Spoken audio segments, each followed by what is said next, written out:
what happened was they told me their dream, their secret dream, which I think we all have. Grief is evidence of how much you love.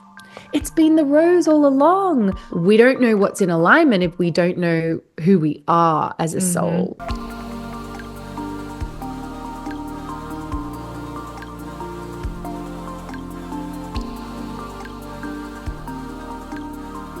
Hello and welcome back to another episode of Alignment Academy. It's your host, Kristen. If you're new here, welcome. This is a school for your soul to grow and evolve. We talk about all things spirituality, entrepreneurship, mysticism, quantum field, manifesting, soul purpose, fulfillment, all those great topics. Today, we have a treat of a guest. If you are on the spiritual journey, you probably have heard of Rebecca Campbell. She has created so many amazing oracle decks. She's an author, a mystic, an artist, a speaker, a teacher, a podcaster, and she helps support people connect with their soul. Some of the books that you might know is Light is the New Black. She has a new book that just came out called Your Soul is a Dream, Your Life is It.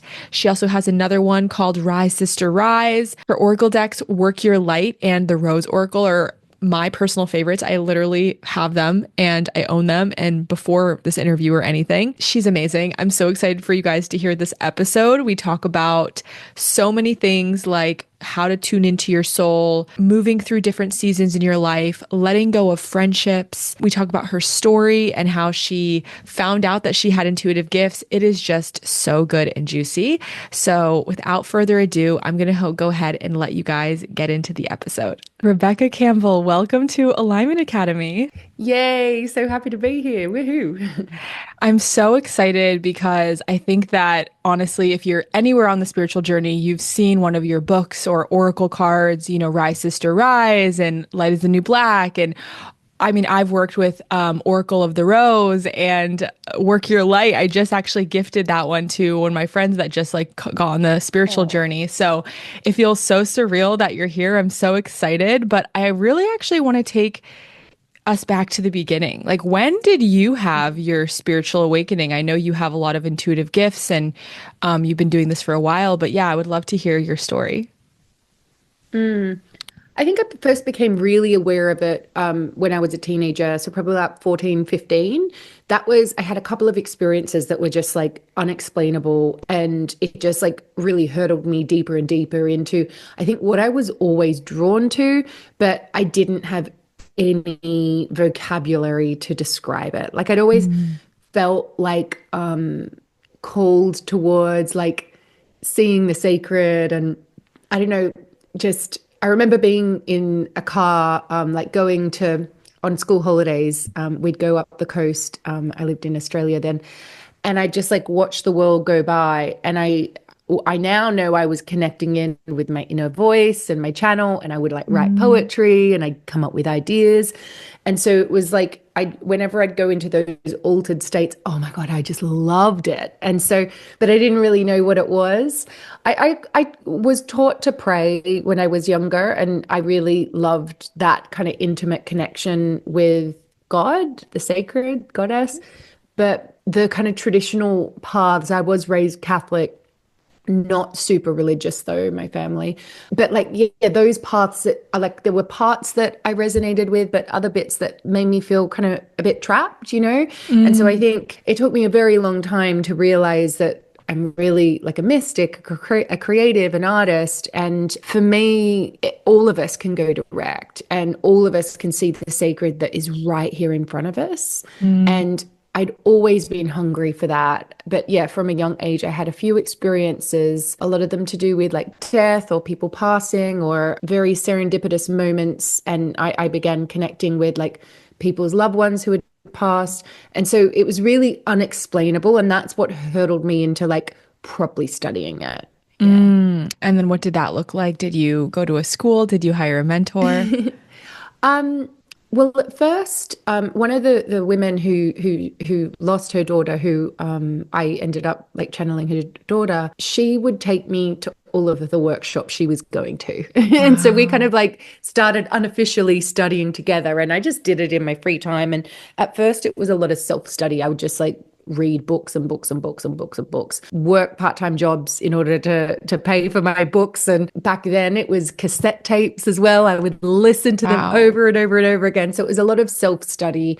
I even remember going to my first Hey House, I Can Do It event. I think it must have been like 17 or something like that, and seeing the speakers and being like, oh, I think that's what I'm going to be when I grow up. But like it also Wow. felt very far away. And I also felt like a creative. So I was like torn between two.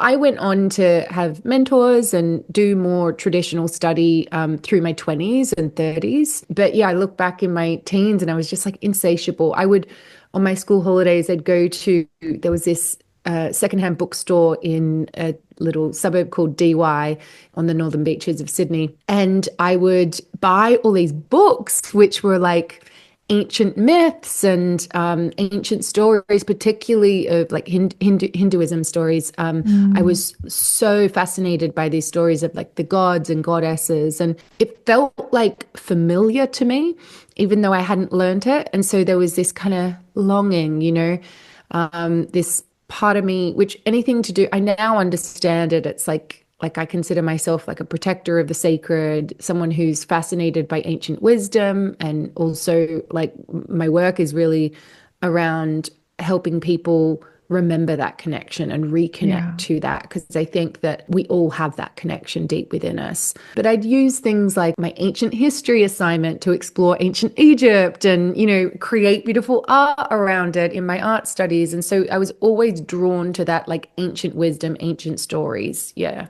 Wow, that's amazing. And I think that what I'm really hearing is that you just continue to follow the nudge of your soul. Mm. Did you ever have like a normal job or were you always kind of like in Yeah, the no, creative space? I definitely had a normal job, and I was like, it was like I had two lives, to be honest. While I kind of felt really deeply connected and like aligned when I was connecting with ancient wisdom and the sacred and the unseen world, it also like that felt like home for my soul, but it felt completely out of place with how I was raised, and Mm, which was basically just like an expression of society and culture that I lived in, right? right. And so I was very out of alignment actually. Like I was following the alignment, but I also was like, oh, I can't possibly like live in it. And there was also this part of me that knew I've always been connected to what I would call like the soul's mission. And I was confused for a very long time of what that is, but I knew that there was one for me to find. And I think at first I took that a little too literally, like many of us do when we set out on the journey and we learn about purpose and the soul and all of that. We're like, oh, there's this one thing I need to find. And I mean, you know all about it, talking about alignment. It seems at first like there is this one thing, but then we realize that we're ever changing beings in an ever changing world. And so alignment isn't like a one decision thing. For some of us, there is this like big hump that like a bridge we have to leap over at first to kind of Yeah. get into alignment On with the our path. soul. In order to Yeah. do that, we got to work out who the heck we are beyond just who the world has told us to be. Mm, But who the world has told us to be is also who we are. And so it's this kind of like constant, like unmasking, embracing, realignment. And so there was this other part of me that 100% knew I was here for a reason. I was very creative. My mom was creative as well. So that was very encouraged for me. I believe that the soul chooses these things as well. So that wasn't a mistake. That wasn't just all my surroundings. It was a big part of my expression, how I've learned to appreciate and create beauty. And so I knew that I had this affirmation in my 20s. I moved to London. I got into advertising. I was a creative and then creative director. So I worked as a copywriter, an art director, and then ultimately creative director.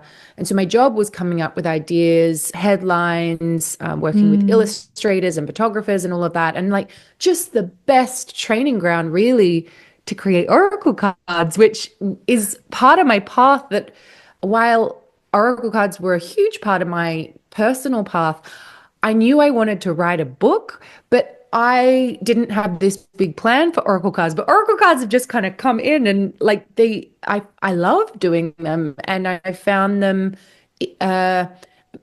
I want to say easy, but when I say that, it's a lot of work. It's a lot of work, and I co-create them with an illustrator as well. And so it's not easy in the sense of like it's complicated. And for me, there's this effortlessness because it is in alignment, and it Yeah. feels like it embraces these two parts of me, the creative and the mystic. Because I think just the mystic, I feel like I'm not expressing who I am, but just the creative as well. It's like the Where's the soul's just not spiritual? there. Yeah, yeah. Yeah, yeah. And so I think maybe we all have these paths, and I think as I go deeper and deeper, there's different ways of expressing it. I used to think quite literally with the purpose, like it's like you got to find, oh, my purpose is a writer. And so then, but the moment you do that, you're like squeezing yourself into a set container and box. And then, of course, you're going to get out of alignment. I mean, some people will just be a writer and they want to just be a writer.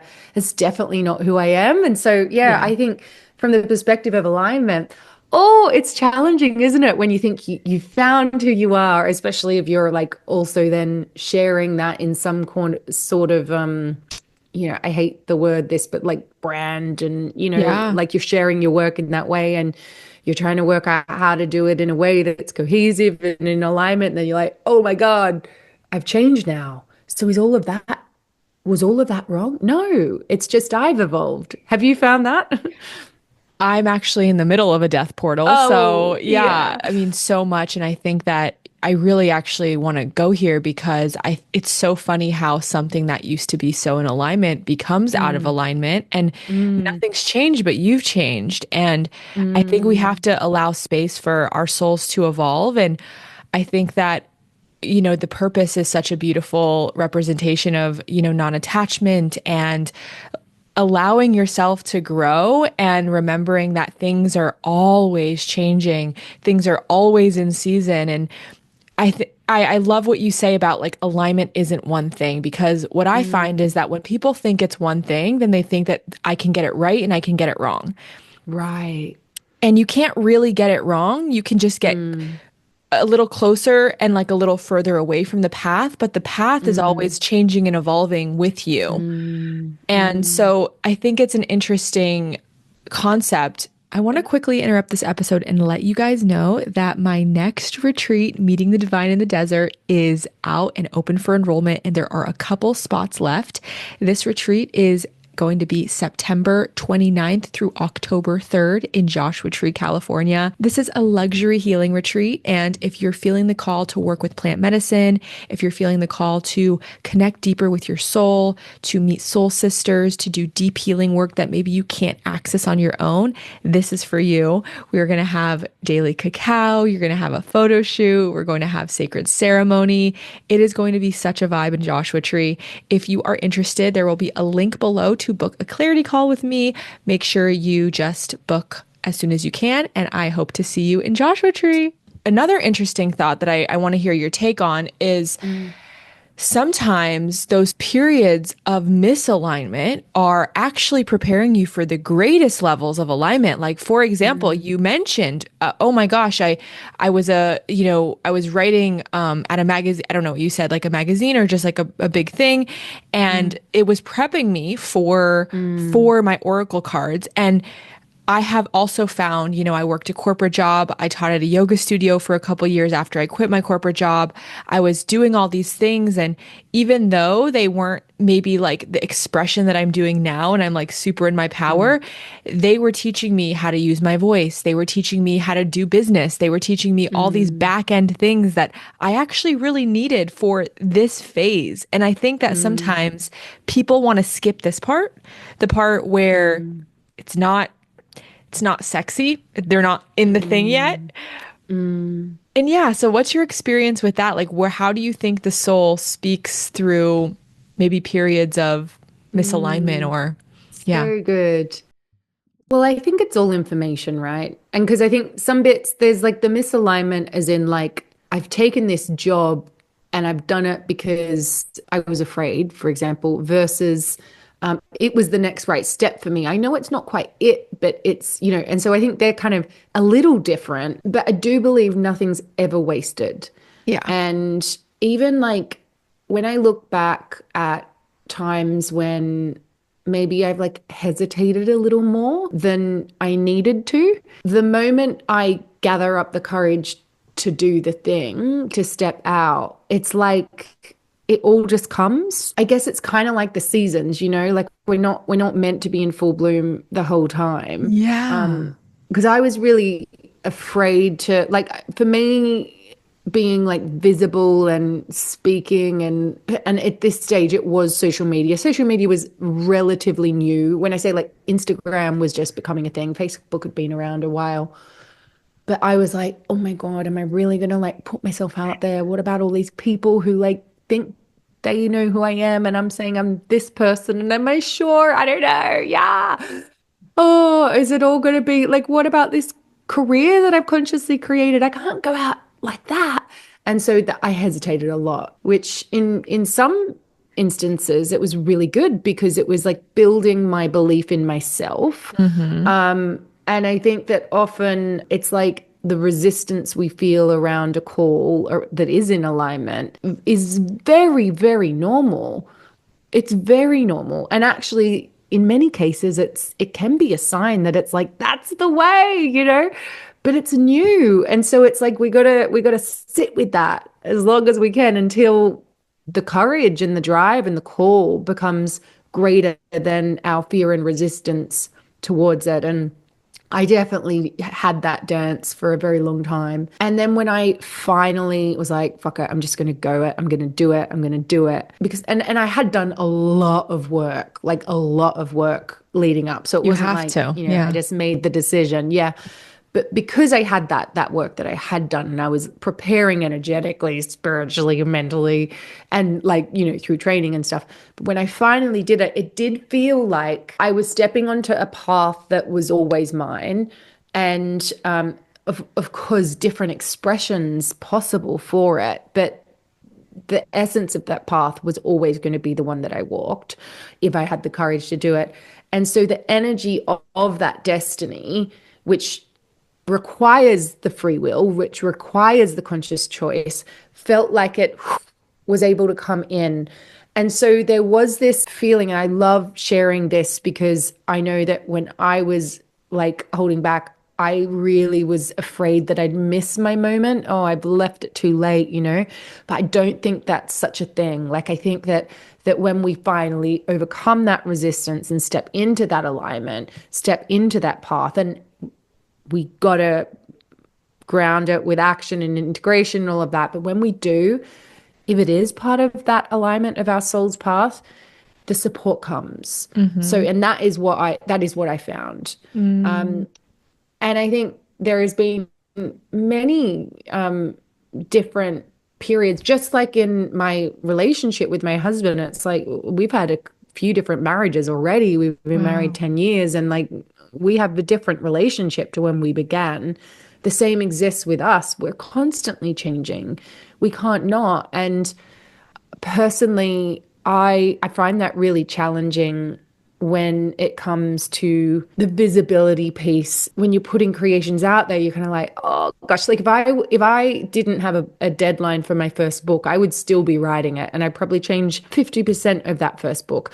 Now it's a really good book, and if I read it and someone else wrote it, I'd be like, that's an amazing book, but it's not who I am now. Totally. Yeah, and so I find that really challenging when it comes, but I think that's more about visibility than my alignment in the moment. On the topic of visibility, how did you deal with people when you did come out like fully and you were, doing your thing and you had all these people from your life or maybe your parents or your friends that knew you one way and you finally started to merge the two? What was that process like for you? Well, I think first of all, I am really glad that I took it slow because I was ready by the time it came. I also chose my way of describing it really carefully. So, for example, and this was like for loved ones in my life as well as professionally. I remember when I gave my notice to my job and I said I didn't want to go, I'm leaving because this is who I am now and I'm not that. Like I didn't want to, yeah. Because I also was like I want to have a safety net here, you know? And so I gave them like the elevator pitch, which was it was true, but it wasn't all of the truth, you know? It was the truth that needed to be said. So what I said was, I've always had this dream to write a book. And I'm in this really unique position right now where I'm not in a relationship. I don't have a mortgage. I don't have a family, you know, and I've saved up this money. I was going to put it down for a mortgage, but I got to do it. I want to give myself 6 months to write a book. And so I didn't even tell people in my like professionally unless they asked what the book was about.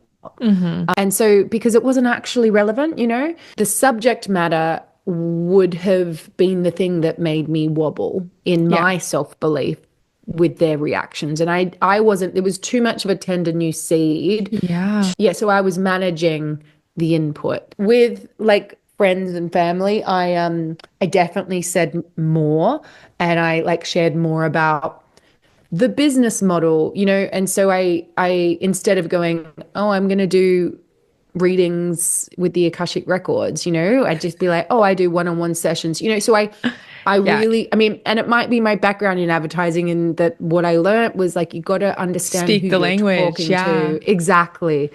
And I did also find, this was amazing when I shared it, like as in from my heart of like, I've got this dream I've always had, and like, I got to do it now. Two things happened. First of all, people were like, oh my gosh, that's amazing. Support, support, support. Second of all, and this happened even more than that, what happened was they told me their dream, their secret dream, which I think we Mm, all have, you we know? all have And one. so it almost was like my intention wasn't to inspire anyone, but it was like that conversation of inspiration and what's your dream, da da da, that could come in. So I think that really I think my hesitation in slowing down and not telling everyone, holding the cards tight, like the seed of spring, you know, the bud like this until it was kind of ready to bloom, that was actually really good for me because I am such a sensitive. Yeah. Hmm.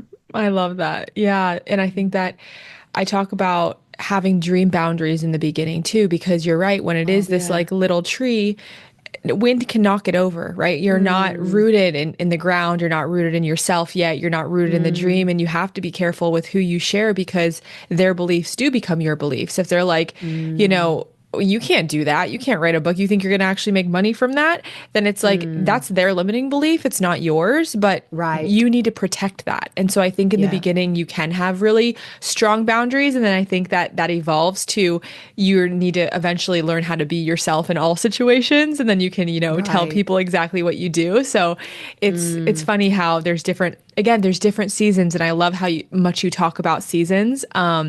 Because I think that even on your journey, anyone's purpose, there's key lessons. And something that I'm so passionate about teaching is that your soul's purpose is actually there to mold you into the person you're supposed to be while you're on the path. It's like a mm, part of the journey is helping you evolve as a soul. And so there's certain octaves or certain levels of it that you're not going to be able to get to until you just keep walking and keep overcoming yourself.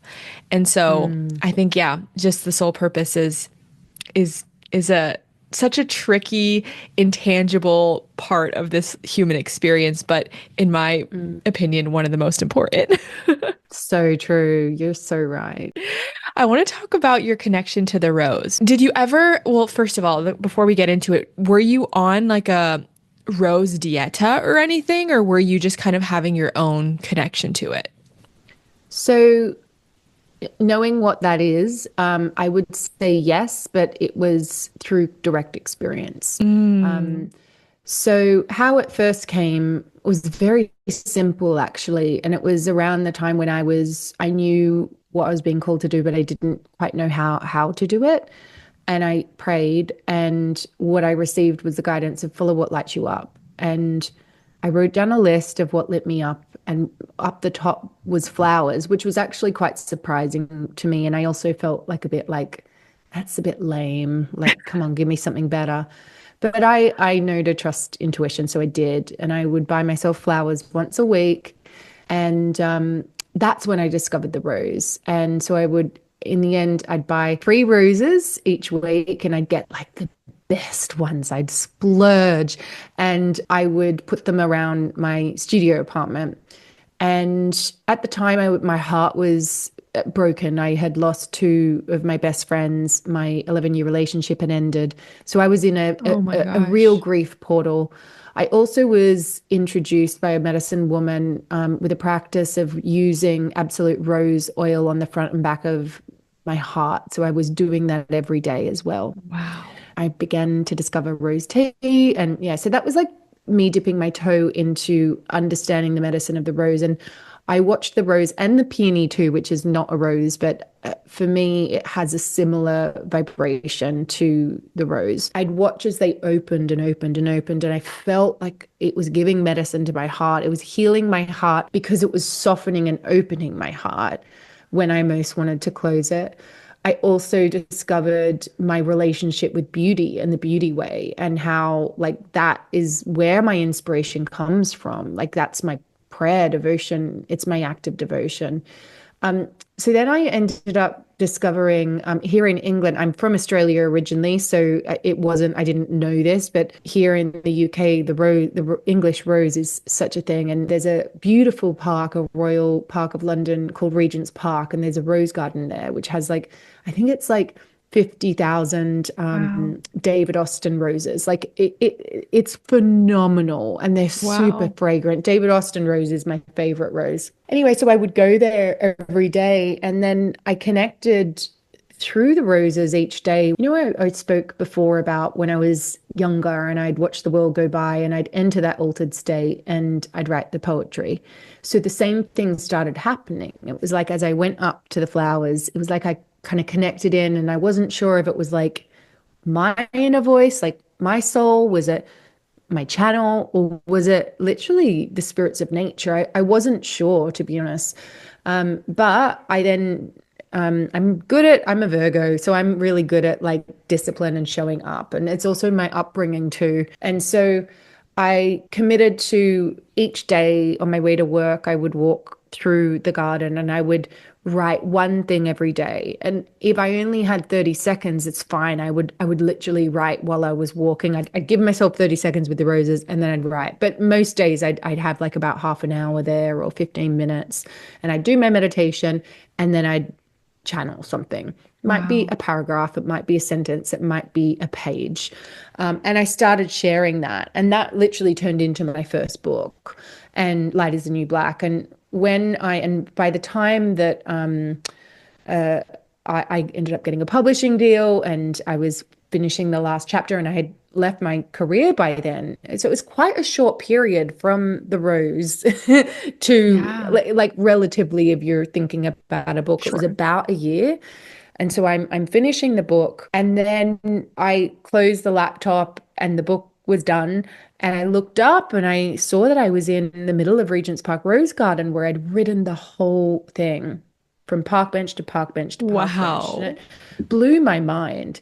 And now, so that was just the beginning of my story with the rose. Like that was just literally like for me, it wasn't so much about the rose, it was about connecting to nature and beauty. And of course, the flowers, but I hadn't gone deep in, like I hadn't done deep research. I also hadn't studied herbalism by that stage, and so the rose kind of led me there. I ended up studying herbalism. I've got so many stories about the rose. It's all in the Rose Oracle, but like honestly, there's so many stories. And you're talking about like the Rose Dieta. Like You I were on one. literally was on Yeah. that for like years. I'm talking years. Like I would drink it morning, noon, and night, and the rose oil. Like it was, but it wasn't like this thing that I was trying to do. Was so It just intuitive. happened. I was so in it, and this Yeah. has been for me the part of my path I've struggled with the most, because it's all been direct. I'm very led. I'm always led, but I find it confusing because I don't know where I'm being led until I'm like at the end of a chapter. Yeah. And then I'm like, oh. I Oh get my it. gosh, the rose has been with me for 10 years. It's been the rose all along. This house that I moved to, which um, there was no garden, it was all tarmac, and I brought the roses back. I brought David Austin roses in. The gardener who I hired to coach me to plant the roses, he was the ex-head gardener of Regent's Park Rose Garden. And then on my final day, and I literally Wow. had channeled the rose oracle at this stage. I'd Oh had my Rose as a gosh. mystery module in my Inner Temple Mystery School, but on the final day Rose Oracle is going to print, a different gardener shows up because Philip had retired. He was like, "Oh my gosh, I used to come here when I was younger because my dad, this was actually his business." And everyone just must be so happy with you that you've brought back the roses to Glastonbury. You know Wow. that this was the Rose House. This was literally called the Rose Cottage. I'm like, what? He's like, yeah, there was this old lady who used to live here, literally her whole life. And she ended up dying. And that's when a couple of other people came. And then we took the house. And every year, the whole place was dense with roses. When we moved, there was none. And she would get the bus once a year to the Chelsea Flower Festival in London, which is like 4 hours away basically on bus. And she would buy one rose and bring it back from the David Austin rose display. It's like, Wow. what the heck? What the heck? It's been And guiding you then all along. it's been guiding me all along. And then I'm creating the mystery school. I know Rose is going to be one of our mystery modules.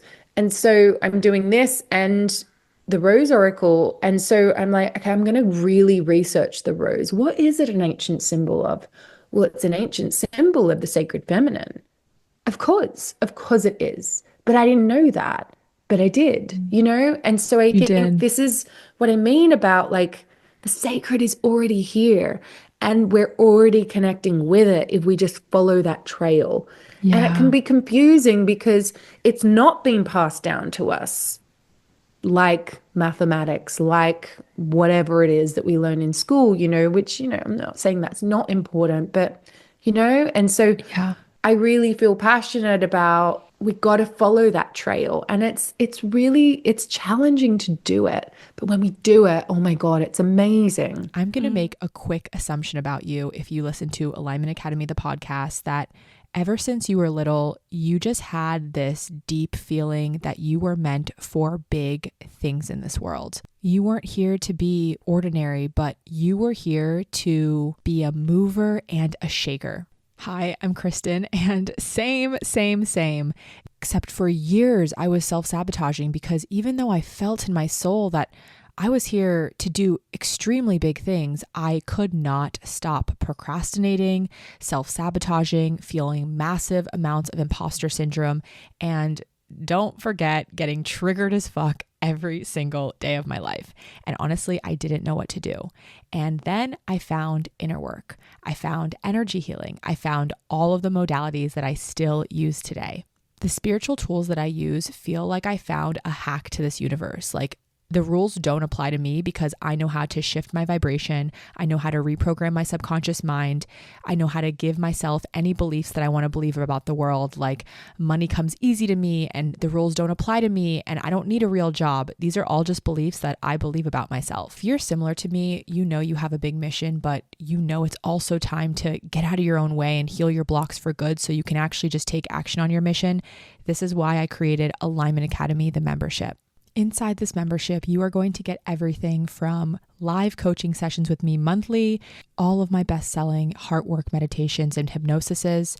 You're going to get all of my energy healing activations to do energy work on yourself anytime you want. Not to mention, as soon as you enroll, you get a library of 9 past masterclasses and 8 on-demand meditations. But the very best part is the people in the community. This is some of the most heart-centered, amazing humans I've ever come in contact with. Honestly, people have made friends in this group. They've met up in person in this group.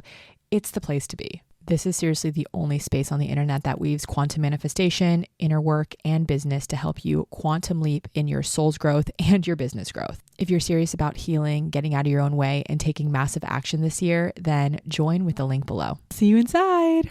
What is the biggest lesson that the rose has taught you?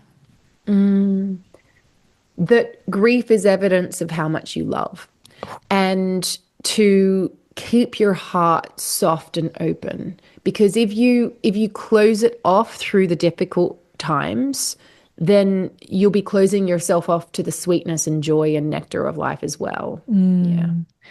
And I love that. That was so beautiful. Thank Mm. you. Thank you for sharing. So it's funny. I'm not never, but I haven't felt super connected to Earth or Pachamama. And then last Christmas, I went to Peru on a spontaneous trip. And Mm. Peru is really good at connecting you to Pachamama and Mother Earth. Mm. And every day we would pick roses and we would, lay the flowers and give them back to Earth as we would pray. And I would just start studying the rose, like just so Mm. intuitively. I just would, you don't have a lot of noise in your head when you're in a very sacred land. It's like you just Mm. feel clear. So I'd be sitting on the grass and I'd be looking at the rose, and I totally understand what you mean, because I just felt like it would just teach me things. Like it would just teach me. Mm. And at the Mm. time I was healing my relationship with the divine masculine, and obviously it's the divine feminine. So Mm. I remember looking at this rose and it had thorns all around it, but it was so Mm. beautiful. And I was like, oh, like protect yourself. You protect your Mm. beauty. You can have beautiful love in your heart, and you can be the most fragrant and most amazing, rose in the garden, but you're still protecting yourself and you're still Mm. honoring yourself, and you're careful of who you let in, and it was just teaching me about how to be in love. It was teaching me how to Mm. be in relation. And so for anyone who doesn't know what a rose dieta is, we should have started with that, but it's basically when you meditate and sit with a certain plant. You can do it with literally anything. You could do it with tobacco, you could do it with roses, you could do it with any sort of plant. And you just learn the ways and you learn from it, and you ingest it and consume it. And a lot of times it's recommended that you're not talking to people, you're not, super social, but you're just really in a period of like studying and working with that plant Mm. medicine. Mm. Exactly. And all of nature is the greatest mystery school there is. Yeah. And all of us have indigenous earth-based traditions in our ancestry. And there's been so much harm done in disconnecting us Yeah. to that. And it is the most natural connection there is.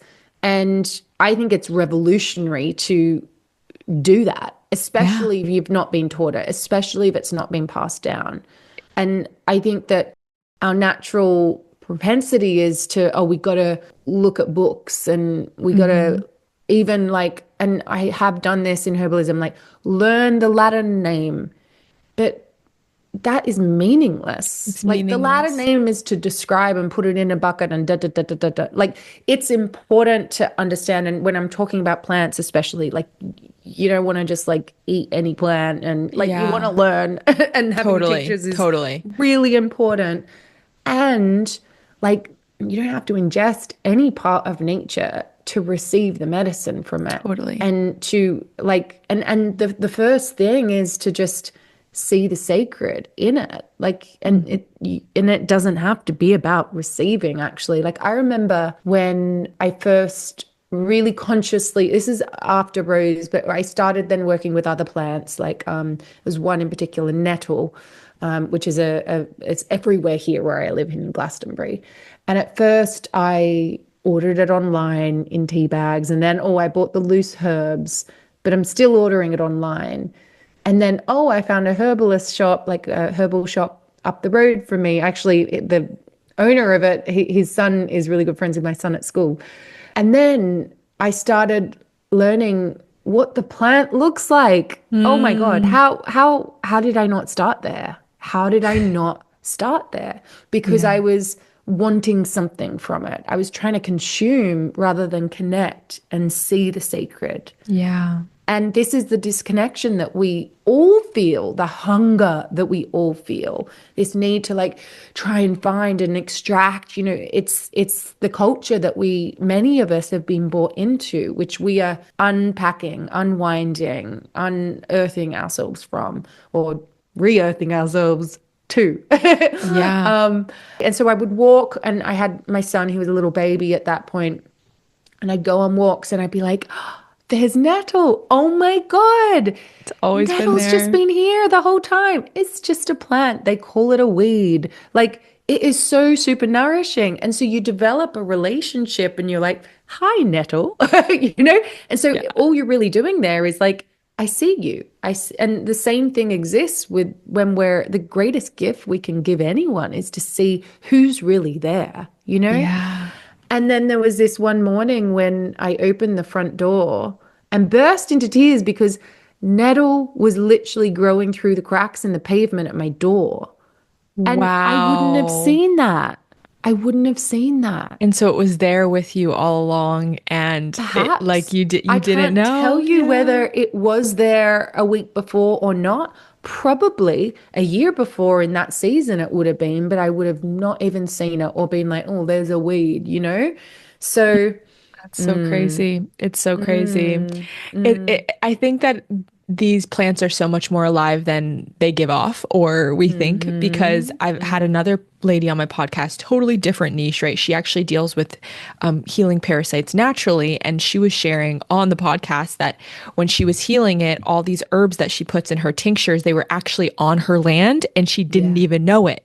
And yeah. so it's like they're working with us even if we're not aware. And that's why it's so important to slow down and take time to just sit and ponder and tune into your soul and learn. And it's so Mm, funny too, because after I came back, was from Peru. I was doing all my spiritual things. I came back to Florida to visit my family right after because it was Christmas and I'm spraying my rose water over my head every night because I was clearing my aura, which is something that I like learned, in Peru. And my mom like freaked out and she was like, "Oh my God, what are you doing?" And I was like, it's rose water. You can spray it and it will clear your aura."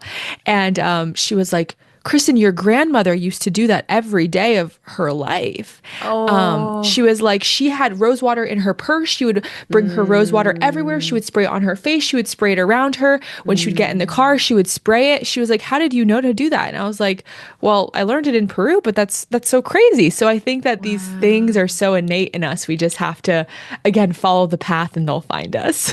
Yeah, I totally agree. And I think the ancestral connection and the traditions that have not been necessarily passed down. I don't know if that was the case for you, but it's certainly for me, Hmm. with I'm talking like earth-based indigenous traditions of my Yeah. ancestry. I think that's why I live here in Glastonbury now, which are the lands that my ancestors are from, or some of them anyway. But it's through nature that I Mm. think when that passed down wisdom is broken, as in it hasn't really, the thread's not been allowed to be Yeah. passed down through nature, when we connect with these plants that our ancestors did, so much, I've found so much ancestral healing can come, and wisdom too.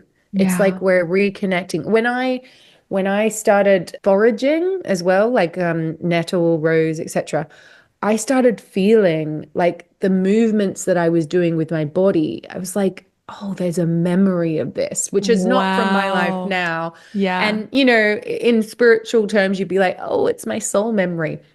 I used to think it was that. It wasn't. It wasn't. It was my ancestral memory. And I think Mm. I'm a big believer in past lives. And I think that a lot of my early understanding of past life memories were a combination of past lives and ancestral memory. Yeah. And I think that that is happening a lot now. Like those ancestral memories are being awoken. Yeah. I love that. If you're enjoying this episode, then I have a quick offer for you. I would love to gift you my free meditation, Release Anxiety and Trust the Universe. And this meditation has been so pivotal for me when I was going through my rock bottom or when I'm going through a moment of uncertainty in my life. And I would love for you to try this meditation out absolutely free. All you have to do is rate the podcast 5 stars, go follow my podcast Instagram page at Alignment Academy Pod on Instagram, and then send me a screenshot of your 5 star rating or review, and I will send you the meditation, no strings attached. I can't wait for you to try it out. And now back to the episode. One of the things that you talk about, I believe it's in your new book, is like honoring endings, especially in Mm, friendships and things like that. And mm, something that I talk about a lot in my work is like the friendship wound. I think that, there can be mm. really a lot of pain when we grew up and we loved these people and it ended. Can you speak a little bit about your experience with releasing friendships and just honoring endings in general? Mm. Yeah. I mean, the first thing is I don't know anyone who doesn't find it challenging. So Mm-hmm. it's not a case of like, let's just do it, let's get better at it or whatever. What I know is that if something isn't acknowledged that is either sad or traumatic or whatever, we can lose part of our life force, part of our energy to that because like part of us is like stuck in the past because we're looking for a resolution, right? Mm-hmm.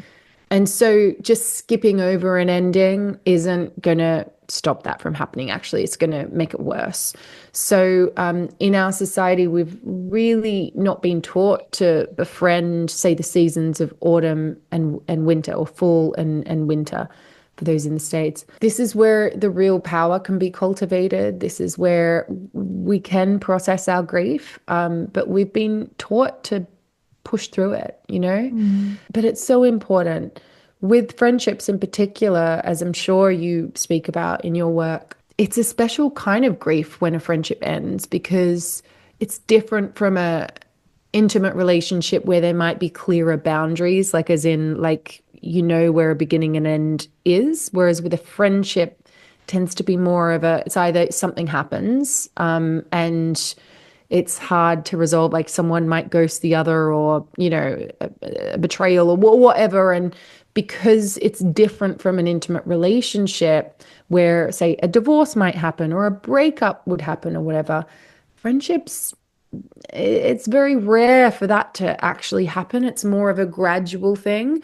And then one person might feel like, wait, I'm confused. Like what really happened? And then so we just like go round and round and round with the Mhm. energy. But it's really, really challenging. It's really challenging. And so yeah, I have in my membership we do this honoring endings ritual where most of us just do it on a friendship that's ended. Because you can honor the ending on your own. Like you don't need two people to do Mm, it. that's so beautiful. And like you could get another friend along to be like, hey, like this happened. I feel like this ending wasn't witnessed, it wasn't honored, and I'm like stuck in it, and I really want to move past it. And yeah, Mm, so that's what we do with this ritual. A ritual is really like stepping into a sacred container yeah, to acknowledge something, I love that. or a ceremony is that too. So ritual is like the repetition of a particular way of doing it. But yeah, I think that when we step into that space, that kind of more sacred container, we can mark that. It's a rite of passage, really, because you're going from one state to the other. But if it's not acknowledged, it's really challenging. Totally. And I think that sometimes you have to give yourself the clarity that maybe you're not going to get from someone else, and just Right. creating that space can help that and Mm-hmm. can help you accept it, something Yeah. that maybe you're not accepting. I think that's Mm-hmm. something that you're innately really good at just from having this conversation is you seem like you're really good at just having time with your soul, like getting to know your soul really well and having a lot of ritual in your day to day. For someone who feels like they don't have that connection, like they're like, yes, like Rebecca, I would love to feel this magic that you're talking about daily, but I don't really like my life feels pretty mundane. I go to work, Mm. whatever. How do we start to cultivate that relationship with our soul? It's a great question. And first of all, I'd just like to say I am a very busy mum, and so I'm like, I struggle with this myself now. I've had periods of deep awakening experiences, so like that kind of helps in Yeah. making the You connection have come to you quicker. have to make the time when Yeah, you're in yeah. it. But what I would say is the I want you to think about your soul as yourself. It's just your inner self. It's who you are. It's the part of you that existed before you drew your first breath, and it will be there the moment you exhale your last. So it's the core relationship of your life. Now, we know that any relationship that we want to deepen and honor and develop and all of that, we want to invest in it. We want to invest time in it. So just like if you had a new relationship or an old relationship that you wanted to tend to, you might send them a text message every couple of days or maybe once a day. You might, on their birthday, send them a birthday card. I want you to think of your relationship with your soul like that. So you're investing in this connection with the number one relationship in your life. The benefit of doing that is that, first of all, like you're talking about alignment, Kristen, in all of your work, we don't know what's in alignment if we don't know who we are as a soul. The So first step. that's the first benefit. Like the more you get to know your real self, the easier alignment is going to be, the easier purpose is going to be, the easier everything is going to be, actually, easier Yeah. decisions are going to be. Second thing I want to say is the more time you spend with your soul, and I'm not talking hours a day, I'm talking 5 minutes a day, for example, but in repetition, the easier it is for you to differentiate between your inner voice and the noise of the world. Yeah. If you listen to your inner voice, you have this extreme power within you to be able to create a life that's in alignment with who you are versus just following what everyone else says. So there's so many benefits of doing it. Yeah. But I think knowing the end goal is really important for motivation. And then I would just say, just find something that makes you feel centered and balanced and like at home, you know, in your heart, that kind of thing. It might be going for a walk in nature. It might be meditating. It might be journaling. It might be chanting. It might be dancing. There's so many different ways to do it. There's no wrong way of doing it. Also, as we grow and change and, you know, move into alignment, out of alignment, there'll be different practices that nourish us the most. Yes. Do really encourage you to find a practice for whatever phase of life you're in right now that you can show up to in repetition. So I showed up to this specific meditation for 10 minutes a day for literally like about 8 years. It was the right practice for me until it wasn't. And then I showed up for about 2 years to chanting. And then I showed up to dancing for 6 months because I needed to move my body. And so find your practice that is your daily practice that you do. If you can only give it 5 minutes, it's totally fine. Yeah. Honestly, you're way better off doing 5 minutes a day than 5 hours a week. Anything that's going to keep, it's a ritual, a morning ritual, an evening ritual. Doesn't have to be morning. I used to do morning, but I've got young kids now. And so I generally do my practice around 10 a.m. now. I used to do it the moment I woke up. It was my number one. Yeah. It's not possible anymore. Yeah. Well, until they're a bit older and Totally. stop waking me up. And I love what you said about just like finding something that resonates. Cause like Yeah. for me too, it's been different in different seasons. Sometimes it's a literal hour meditation. These days, you know, I go on silent walks with my dog. I don't bring my phone. I don't bring headphones, like nothing. And I just am present with my soul and I get to sort through things. My friend who I gifted your Oracle deck with, her practice has actually been picking one of your cards every morning and journaling about it. And so Oh, perfect. there's no right or wrong. It's just how can I create space for the noise to settle and for my soul to speak? Because I really believe too that our souls speak through emotions. Like there's no other way to get our attention, right? If we're uncomfortable, it's like you're off the path. And if you're feeling really good and excited, maybe you're scared, but you're excited about this thing, that's like your soul being like, go that way. And think about it. There would be no other way for us to know what the path is other than our feeling in our heart. So we have to be connected to our heart and we have to be able to sift between ego and soul. And so I think that's such a good piece of advice that we just need a couple minutes where we can consistently tune in and, you know, hear whatever voices or whatever messages are coming. So true. So true. Well, Rebecca, I know that we're coming to an end and I feel like we were so blessed with so much of your wisdom today. I'm so grateful. I'm curious if you would be open to maybe just channeling a message for the Alignment Academy community, anything that you think that they need to hear. It can be a word, it can be a sentence, it can be anything, just to end.